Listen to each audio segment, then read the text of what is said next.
Welcome everybody again to another episode of the ideaXme show. I'm Andrea Macdonald, the founder of ideaXme. ideaXme is a global network, a podcast available in 40 countries worldwide, a creator series and mentor program. Our mission is to share knowledge of the future. This is the second show in our Resilience podcast playlist series. Today, I'm here with the founder of Blue Abyss, a training facility planned for the UK that will build resilience amongst astronauts. It has its own resilience story. Let's hear more. In your words, who are you? Good morning, Andrea. Well, my name is John Vickers. I'm the founder and chief executive for Blue Abyss, which, as you very kindly said, is a next generation, if you like, extreme environment research, training and development facility to be built, first of all, in the UK with ideas to expand internationally thereafter. Tell us about the facility. The pool is one of the largest of its kind, if not the largest of its kind. Absolutely. So the plan is to build a 50-metre long, 40-metre wide, multi-level pool down to a maximum depth of 50 meters. So it becomes effectively the largest volume pool in the world of its type and the deepest. So to put it in perspective, an Olympic pool is 3,500 cubic meters, and the first Blue Abyss will be 43,000 cubic meters. Can you talk to us about the different scenarios? This is a marine to space facility. So actually it works, we're looking to work much with offshore energy initiatives and companies, subsea technology and robotics, as we are with astronauts. Actually, I think there's a huge amount of synergy and learning and technology transfer to be done from our maritime environment to space. But if you look at space, we're now increasingly getting used to the idea that humanity will be returning itself to the moon. Whether or not we manage to make the 2024 date that originally came out under President Trump, I think under the new administration in the US, they are still committed under the Artemis program to returning humanity to the lunar surface as quickly and as soon as safely as possible. I hope that is 2024, but I suspect it may slip, but it would thereafter be hopefully part of a widening and growing initiative. At first, we absolutely would concur that it's going to be a number of government astronauts, so fewer people under the guise of NASA. Thereafter, you can see other countries following the same route, whether it's the Chinese, the Russians, or some smaller nation using one of those bigger countries to piggyback upon. But I think thereafter, we would absolutely recognize, it's a new frontier. And typically with new frontiers, you get a few intrepid explorers to begin with, and then the market expands. Whether that's an orbiting space hotel, whether that's some form of additional workstation like the ISS, whether there are businesses that base themselves in space, or we go and claim resources or try and mine resources from the moon or asteroids, for instance. I think as those endeavors start to open up, you will see a transition from a few select government astronauts into what you might term a much more commercial footing, members of the public who apply to go and work and live in space. And our intention is to deliver at first an experience for people to what's it like to train like an astronaut, and do so in a wholly astronaut-centric environment, i.e., it's approved by and has people who've done it, been there and done it effectively. And then going forward from that experience base, you have a number of people who think, look, if there is an opportunity, you have the wherewithal to come and do much more intensive training, weeks and months, not just a few days. And as careers open up, I think then you're looking at a much wider audience. But in space, more than perhaps any other environment, it's not just the intent of the individual. Would I like to go into? Yes. Am I the right person to go into space? I don't know, because I don't think it's a physical aptitude, and it's not how intelligent you are, but it's probably more or less based eventually upon, at the moment, Andrea, your psychological resilience to stress. How would I cope in an environment which is wholly alien to us? And unlike deep ocean, where you're, from a human's perspective, you're a few 100 meters away from safety at best. In space, you may be a few 100 kilometers away from safety. I think it takes a very special individual to be able to live and work in space. And our endeavor in opening up the market is to equally sadly, for the moment, tell everybody it might not be for you. Your facility is not just or will not just be a training facility in isolation. There will also be a research element to the Blue Abyss entity. Could you talk about that, please? Certainly. So predicated in the envelope that contains the pool building, we've always had a mind to celebrate one of the original researchers who helped put Neil Armstrong and Buzz Aldrin on the moon, a chap called Professor Walter Koenig, who sadly is no longer with us. So part of the facility within that envelope of the building is to create the Walter Koenig Human Performance Centre, pioneered by my colleague, Dr. Simon Eberts. And in addition to promoting that maritime and space-related physiological R&D, so typically aiming at people, how do people behave underwater? What can we learn from their long-term exposure underwater and or space? The opportunity for us to create an R&D centric campus is being spurned on by a sister company, Sea Space Research. So your entity, planned entity, will feed into not just nationwide science as far as the UK is concerned. It will feed into global science and ultimately human resilience overall. Can you talk about the progress of the project? You first started to think about it in 2014. It's been a journey of resilience in itself. Take us through the chronology and where you are now, please. Certainly. Can I just go back, Andrea? You very kindly and rightly said, this is not just about the UK or Europe. This is an international effort. I would hope that humanity is starting to appreciate, and sometimes I think we're getting there and sometimes I don't think we are, that we're all interconnected. I always use the analogy, if you're underwater, and I suspect the same is true in space, you wouldn't care who was coming to help you. You wouldn't be guided by their religious beliefs or their orientation or the color of their skin. You'd be interested in the help they could give you. And to me, Blue Abyss has always stood for humanity first. Individual agendas can, wait outside. Thanks very much. With that in mind, so 2014, come up with the idea, some say stupidly, but here we are 6.5 years later. I think I've learned a degree of resilience.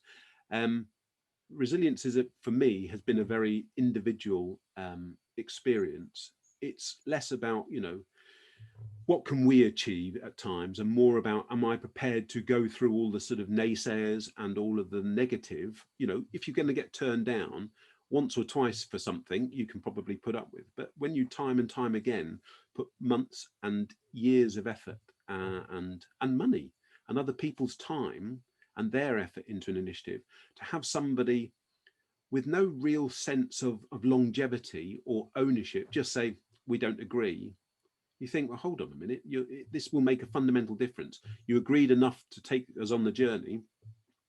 So that, but then they for often the most obscure or petty reasons. And I found that particularly challenging. I mean, absolutely. So it's a mental resilience that I think I've had to. Now, have I succeeded? Probably not, but I'm learning too. You just have to ride the, as the saying goes, ride the rough with the smooth. So we're now at the point where we're on the cusp of being able to finally submit our planning in a region in the southwest of the UK, a region who I'm really hopeful for their sake have made a transition from, look, please, come and help us. We need help. We're seen as slightly the poor man of England, for instance, into one of being an absolutely dynamic and thrusting environment in which businesses are being encouraged and initiatives are coming out of. And for me, that's just so exciting. We're not the sole proprietor to say, look, it's down to us. We've got to do all the heavy lifting. The region already has a fantastic feel about it. And so I'm encouraged about how we're being pulled as much as we're pushing. And are you allowed to talk of which region that is? Yes, so in Cornwall, actually. You have an offer of funding, but the offer of funding is subject to a government guarantee. Could you explain to the audience in very simple terms how that works and what you have done so far at a prime ministerial level to try to make that happen? Absolutely. So when you get to a sort of size of project that we're talking, Andrea, tens and in this case over £100 million, rightly, anybody that's going to lend you money, whether they invest the money directly in the company or they make it available as a debt facility, is going to say, what's the mechanism for this being repaid? How am I going to be assured that you're going to be successful? And there's only two routes really. Either we continue to look for, and we continue to do so anyway, commercial entities, government, university contracts who would underwrite. We can demonstrate in a pipeline, if people are familiar with that term, this is the amount of income we can see each year. When there's been a degree of uncertainty, because all the businesses we speak to across that whole spectrum of target sectors, there is nobody yet that I've come across of any significance, and we've talked to lots of individuals and companies who said we wouldn't use you. So there is a latent need, desire, interest, and opportunity that we are creating. But with the uncertainty of when are you opening and where, and which location is absolutely going to be behind you, so that it's not just we'll be opening, but we're not really sure of the long-term opportunity here, companies aren't prepared to commit. The government have made this big, even last year in June and July, when we were starting to go through the first phase of the pandemic, the UK government, through the Chancellor, the Prime Minister himself, the Business Secretary, were all saying that we need to create new, bold initiatives in this country, infrastructure and R&D. And I would suggest that Blue Abyss fulfills both. So we have gone, and we've been in discussions for a number of years with the Treasury. But I briefed the Prime Minister at the end of October during an opportunity to meet with him about what we were seeking. And that is the alternative to, I've got all of these companies desperate to, as soon as I open the door, they're going to start paying me. We know that latent desire is there. So we've gone to the government and say, please don't give us money, but please provide our backers with a degree of certainty that if everything, there was another pandemic, the world suddenly went into a different sort of outlook, that the government would stand behind us. It's a bit like having the bank of mum and dad, Andrea, when the youngster wants to buy a house. It's a huge initiative. It's a huge sort of debt. The individual says, look, I'm working, I can repay this, but the bank still say, are your mum and dad prepared to put their second signature on the form? That's all we're asking. That commercially is available for a number of companies, and we're just looking to take up that opportunity. If it never gets off the ground, heaven forbid, here in the UK, have you thought of taking it to America or another country and starting there? We have. We've already got discussions about other facilities abroad in Yes. the US and the Middle East and the Far East. I think I would just be, personally, that would be a letdown for me. We have this opportunity in the UK, whichever way you voted about Brexit, the country has said we've made a decision. We want to reassert ourselves on a world stage that this is a country that has initiatives and people capable of helping take humanity forward. And I would suggest that Blue Abyss is one of those sorts of initiatives. It's a big, bold opportunity for the UK to put itself on the map, to sponsor not just UK or European-centric R&D across maritime to space, but actually globally. It will inspire, hopefully, other people to think that they too can build facilities like Blue Abyss or something similar. So I would think personally, it would be 6.5 years to finally find that everything you've touched that says the UK is already a market leader in terms of satellite technology and offshore energy in terms of wind farms. We're continuing that. We want to continue that initiative. We want to grow the amount of space business that comes through this country. We want to increase the number of wind farms and new dynamics, so floating offshore wind farms rather than static offshore wind farms that are bolted directly to the seabed. There's a whole range between those two sectors, from defence to maritime, blue economy stuff, Andrea, that I think the UK stands at the vanguard of wanting to deliver. So why wouldn't we take on an initiative like this, which would help further those individual desires? This is a facility that enables. It's not about the facility. It's what we enable and who we enable, because they can do much more effective R&D, much more safely, 24 hours a day, 365 days a year, prior to real world deployment. So you save an inordinate amount of time and money doing that. And if this country doesn't embrace something, whether it was me sat here or somebody else, then I think that for all the rhetoric, we're lacking that compunction to do something about it. And when you talk about something and do nothing, you just talk. Talk is cheap. It's until we start seeing action, then people get really behind you. And I think we've seen that in terms of people wanting to make a commitment are there, but they'll think you're just talking. Show me some action. I'll sign on the dotted line and give you a contract of how much we'll use your facility for the next 10 or 15 years. Interesting to pursue the idea of endorsement further.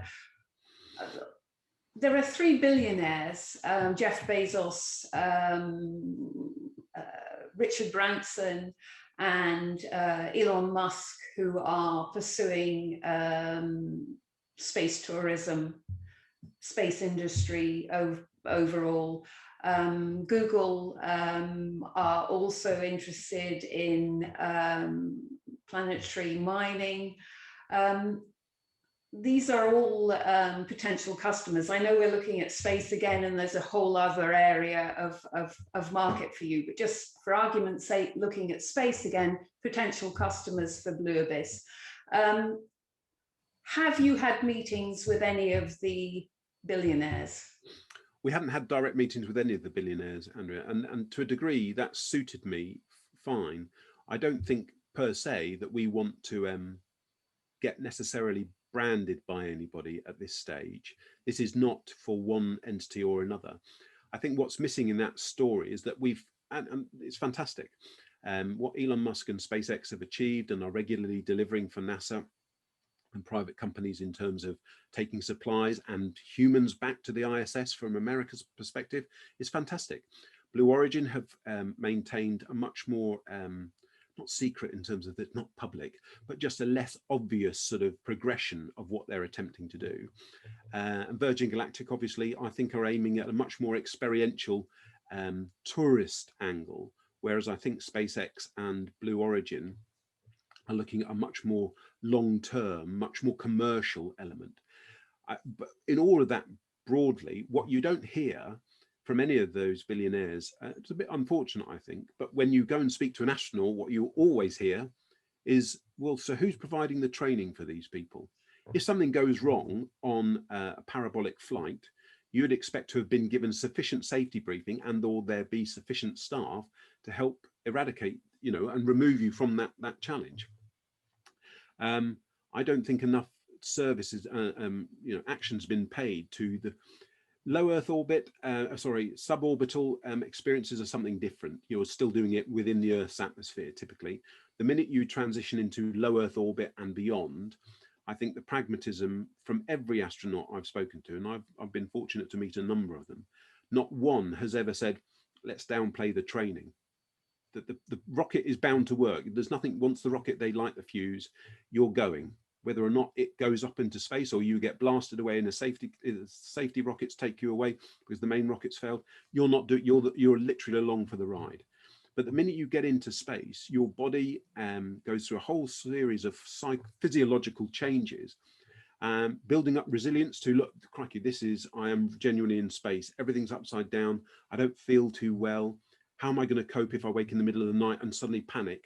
That psychological resilience is something that absolutely, when you go through astronaut training, is paramount. If you mention to any of those those billionaires, what are you doing about training people? I think I've heard instances where it's almost poo-pooed. And I think we've done ourselves a disservice. It's not prominent in people's minds that you will need to do this training. So why do astronauts do it? I think that piece will come out, and the failing entities like NASA, the Chinese Space Agency, Roscosmos, the Russians, the European Space Agency, are government agencies. They're not designed to cater for the mass market. Why should they? So we are looking to take that level of quality and capability and help the market transition to, now we can broaden who goes through that training. We may still fail people because the level of training is such that it's not suitable for everybody. But at the same time, if we want more people to be able to go into space, they won't individually. I don't need to be a rocket scientist or a physicist or a geologist in order to go into space, if I've got the capability physically, if I can afford it, and if I've got the psychological ability to put up with the conditions. But we're enabling that transition between a few and the many, recognizing that if I want to go, you want to go, Andrea, you need to prepare, you need to train, and you need to do so thoroughly. And you need to know that all your crewmates who go up with you have been trained to the same level. You can rely on them. If things go wrong in the middle of the night in low Earth orbit on a small space tourist hotel, and the crew member is the one that's injured or ill, how's Andrea Macdonald going to perform then?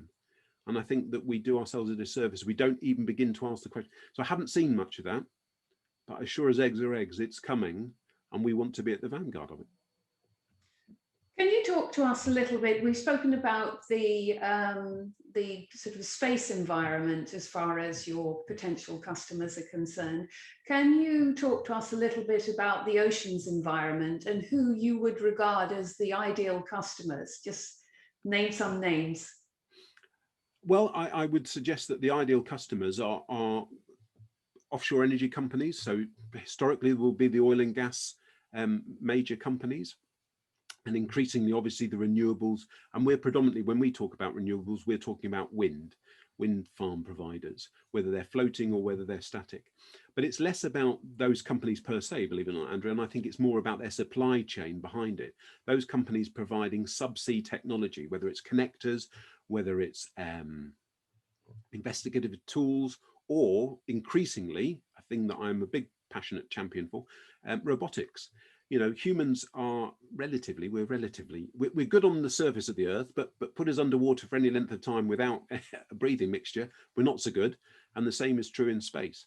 So I think the recognition is that as we continue to use, if we're going to continue to use our oceans, two things. Let's do so with a much more environmental awareness. Our oceans belong to all of us. So our willingness to exploit them has to be equally matched with our ability to sustain that exploitation and do so with a mind to what's the actual cost of doing this. Deep sea mining, extracting oil and gas, basing a wind farm, whether you physically locate the pylon on the seabed or whether you have it floating above. What's the long-term impact? Will it affect fish life? Will it affect how scallops are breeding? Does it get in the way of migratory birds or mammals? We need to have an awareness. And increasingly, we are also probably recognizing that the sea offers a huge opportunity to be very bountiful in terms of food, in terms of growing algae for food. But we need to be mindful that when we take out one species because we blatantly just cast huge nets out and we capture dolphins and turtles and apex predators, therefore we remove an amount of the sort of natural hierarchy in the ocean, there's going to be an imbalance. But we've probably treated that with a bit of disdain historically. Look at the size of the rubbish piles in the Pacific Ocean. You know, we talk about something the size of Texas or something, or even bigger. I mean, what a nation. If you were an alien and you came to this planet and the first thing you flew above was the Pacific and you saw all this rubbish littering it, you'd think, crikey, I wouldn't want to go to a public park where there was just a sea of litter. It would probably put you off. Yet we've treated our own backyard like that. And so I go back to somebody I took as a youngster. I was heavily influenced by in terms of appreciation for our oceans, and Jacques Cousteau. You know, that laconic French accent just inviting me into our world. This is part of our planet. There's a huge unknown about it. Still, there's new life being discovered. There's probably all sorts of minerals and valuable resources that we can utilize if we do so sensitively. So we're appealing in a day-to-day basis to the maritime sector to say we can support, and we've got engagement with numbers of subsea technology companies and robotics companies. I think robotics will continue to grow.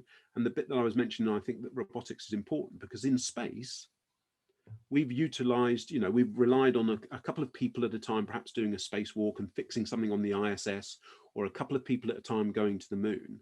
But as we make that much more of a sort of a regular occurrence, us going to the moon, so there'll probably be halfway houses refueling, space hotels, etc. We talked about that a second ago. How are you going to service all of those things?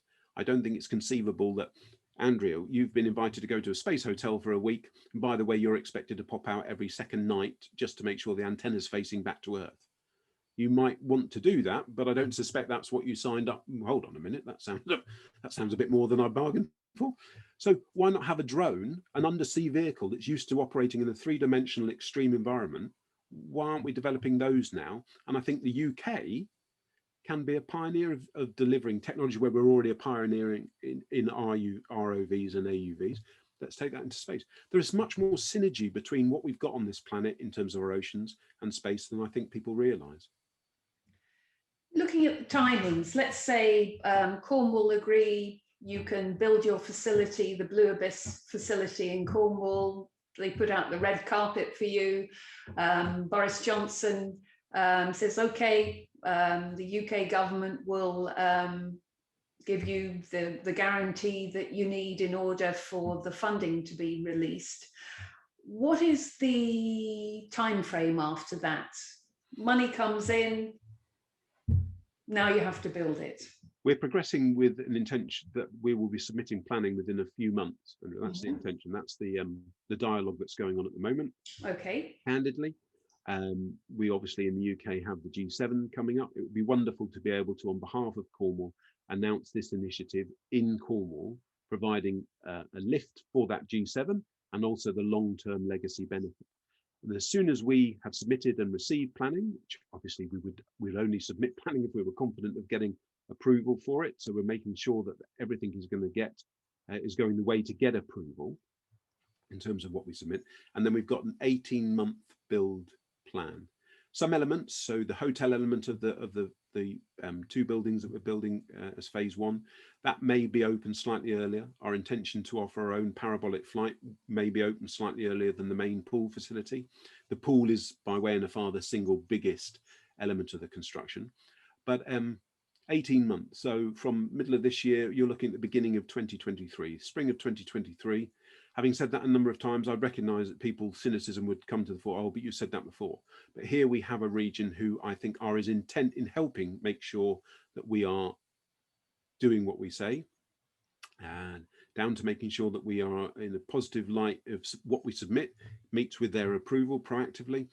Then I'm confident about this timescale, because what we've not had before is that tacit support. What we have now is that tacit support. The total investment in Blue Abyss is 150 million?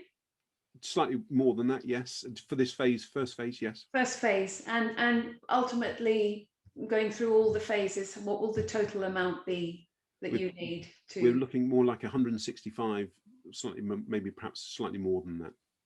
I mean, in the scheme of things, though, the number of benefits that money will bring because of the effect. I mean, we see ourselves as the centre of a much wider, business initiative. We're enabling a number of other companies to either relocate to Cornwall or start in Cornwall, or be able to provide itself, Cornwall, with the R&D capability. I think that, forgive the pun, is a drop in the ocean to the overall economic benefit that will be created. How many, again, using or starting with space, focusing on space, how many astronauts, future astronauts at any one time will Blue Abyss be able to train? So our endeavours at first, as I mentioned, are to offer experiential courses. So you perhaps come for a few days a week and spend some time doing the things, as an alternative to, right, we're booking a girl's holiday, to play golf somewhere, or a lad's holiday to do something on a beach. Come and do something meaningful and demonstrative and exciting. We're trying to keep it relatively modest. So a course will probably comprise 12 people.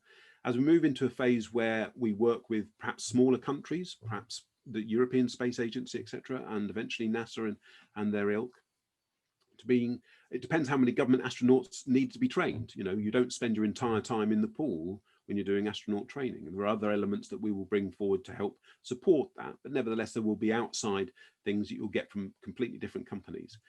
I think that the real transition will come within this decade, now that we're into 2021. Notwithstanding, we're all surprised in the end of 2020 or during 2020 and into 2021 about the world's situation.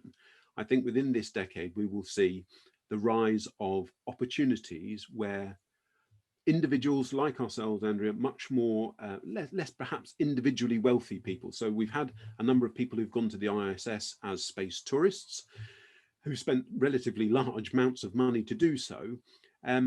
That's not a fundamental business model necessarily, because you're not going to get every multimillionaire or billionaire wants to go into space. You need to recognize, I suspect we'd all accept that you need to recognize where the price starts to come down, so you widen the breadth of audience that are able to go. And I would see that starting to happen this decade. Where will they go? Well, it might be with Blue Origin or SpaceX just around the Earth. SpaceX are talking about sending space tourists around the moon. I personally think that might be a little, further few years away than's being talked about. And again, we haven't seen details of the space training. Axiom have talked about. Sorry to interrupt you. That Elon Musk is partnering with Yusaku Maezawa from Dear Moon, isn't he, for that initiative? Yes. Just interesting for the audience to hear that 8 artists have been invited to be astronauts on that mission. And that's underway at the moment, isn't it? And there will be training involved, obviously. Well, we hope so, Andrea, that there's not been any public sort of discussion about the training. But again, there's got to be the right selection. Just because you apply, I don't think well, let's see. If you had a 2-horse race and you said one person's prepared for this race and done all of the bits, they know how the horse feels, they know what their diet's been like, they've been over a number of jumps, and somebody who gets on there raw and has never ridden a horse before, I'd probably be putting my money on the former rather than most of the time. I think we need to see more, collectively. You cannot just expect to go into space and it all be hunky-dory. Sadly, unfortunately, it doesn't work like that. People are affected individually. Even the most robust individuals get a sensation of being space sick from a day to 2 or 3 days. You've mentioned a number of categories in terms of the end user of the training courses. Have you costed out per person how much that would cost within across the different categories? We have, within reason. Obviously, we're waiting to see what the market plays out like. So, for instance, Blue Origin haven't announced what their pricing will be for their potential suborbital experience. We know that Virgin Galactic have already released pricing details about their trip. The likes of SpaceX and Blue Origin, though, are keeping that fairly much under wraps, and so we're choosing to do the same. Astronaut training at the moment is about 18 months and, an order of tens of millions of dollars, pounds, euros to accomplish. I would have thought, in the same way that SpaceX completely put on its head, the price of a rocket launch and the price per kilo of material going up into space, we would be looking to change by an order of magnitude the cost of training an individual, government or private, to go into space. So they're not figures that you particularly would like to talk about at the moment? Not at the moment. Okay. It's been wonderful talking to you, John Vickers. And just before we go, is there anything else that you would like to inform the audience of? No, I think really, Andrea, first of all, thank you very much indeed for your time. We're grateful for that support. I think that in the UK, you have a fantastically inventive nation who just need to believe in themselves a bit more. And globally, when you get initiatives like putting humans on the moon, I think people's propensity is not to talk about the political divide or about from which country they come, but is to talk about humanity and the greater, more noble cause, about the excitement that builds for humanity. I just want to be part of that initiative. Humanity has got a great opportunity if we work we're living together. Let's start working together more collectively. It's a shame that in the 21st century, we've still got such, at times, isolationist and politically charged agendas, where I think there is an opportunity to step beyond that. When we leave the Earth behind, perhaps we'll eventually be able to leave some of the politics with it. John Vickers, thank you very much for moving the human story forward, as we say on this show. It's been an absolute pleasure talking to you. Thank you, Andrea. Thank you very much indeed. Thank you very much for being with us on this episode of the ideaXme show. Our mission is to move the human story forward by sharing knowledge of the future. You can find us across the internet on all the major audio podcasting networks at www.radioideame.com, YouTube and Vimeo. Please subscribe